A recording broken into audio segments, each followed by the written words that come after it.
transitioning back to the Western Conference, game 2 tonight, Phoenix Suns and the Denver Nuggets.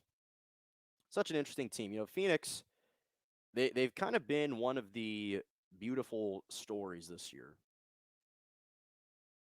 I won't go as far as to say the ultimate Cinderella, kind of like the Knicks, but the Phoenix Suns have kind of been second fiddle. They've kind of been second banana to the Knicks, and just in the NBA. You look at Monty Williams finishing second in the Head Coach of the Year awards behind Tom Thibodeau, even though the Coaches Association voted Monty Williams as the Head Coach of the Year. You think about the New York Knicks, they really had the most transformative and resurgent season when you think about where they were last year to this year. Phoenix Suns were kind of viewed as the second team that made the biggest leap from a season ago. Chris Paul finishes 5th in the MVP voting, so still top 5, but doesn't end up winning the award. And yet, what this game 1 revealed, first of all, is who the true MVP is for the Phoenix Suns.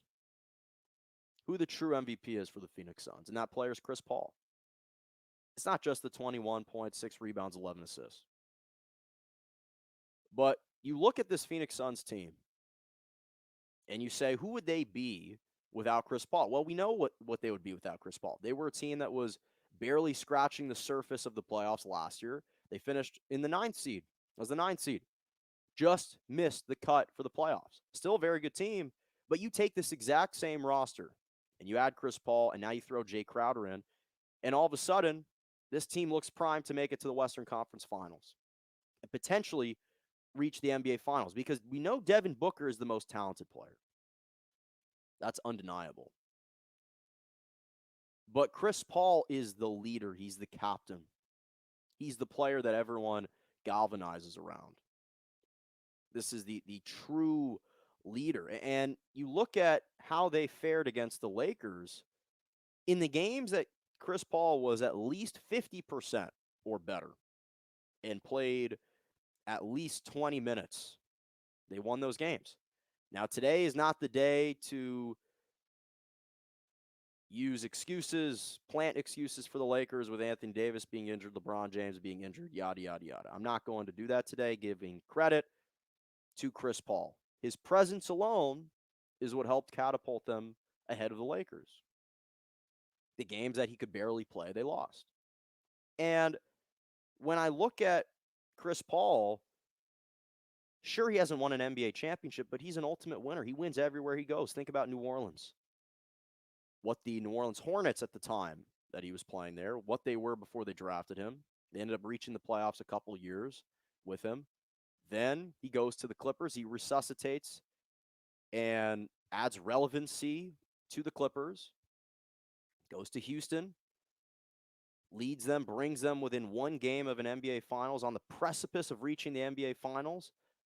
Then in OKC, a team that had no business reaching the NBA playoffs, he leads them to the postseason.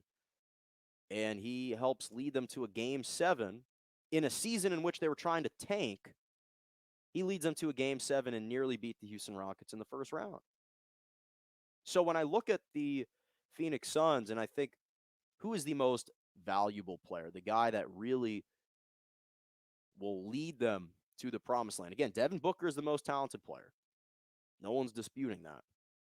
But Chris Paul, he's provided that leadership. He's exerted that influence on these younger guys that, again, are rallying with him. They're inspired by his play.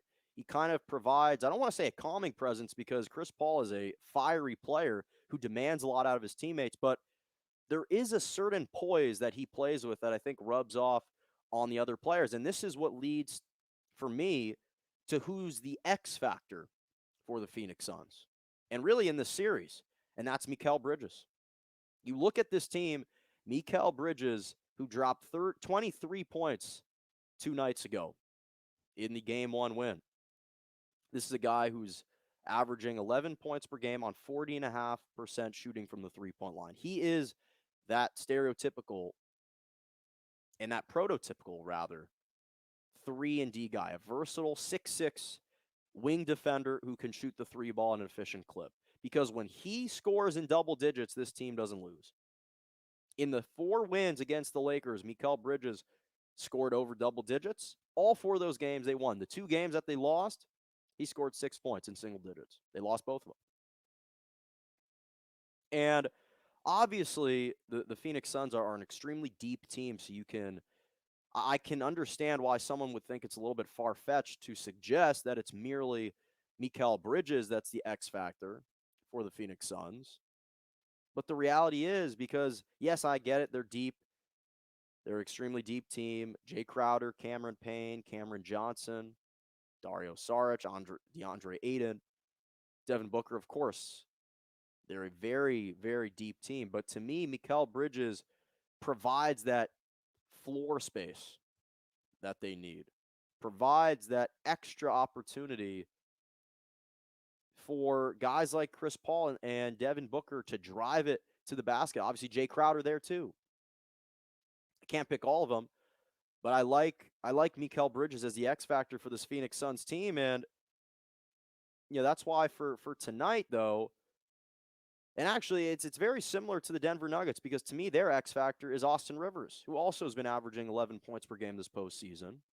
But he's been shooting the three ball at a nearly 46% clip. Austin Rivers is that X factor for the Denver Nuggets. Now, as for tonight, again, I think somehow the Denver Nuggets will find a way to steal a game 2 on the road. I think that Nikola Jokic will play a little bit better, especially after having just received the MVP award yesterday. I think he'll play a lot better. Instead of just 22 points, 9 rebounds, he'll give you a little bit more production, some more assists. Monte Morris shot 1 for 10 from the floor yesterday. I don't expect that to carry over into game 2. Austin Rivers, as I mentioned, scored just 7 points. He's got to be bigger. So I think the Denver Nuggets will find a way to steal a game 2 on the road. But I just expect that this fourth quarter will be a little bit more nip and tuck. But again, it all depends. To me, is Mikal Bridges going to go off for Phoenix? Because if he goes off for Phoenix, now that's a 4th legitimate score that you have to pair with Chris Paul, DeAndre Ayton, and Devin Booker. So we'll see what happens.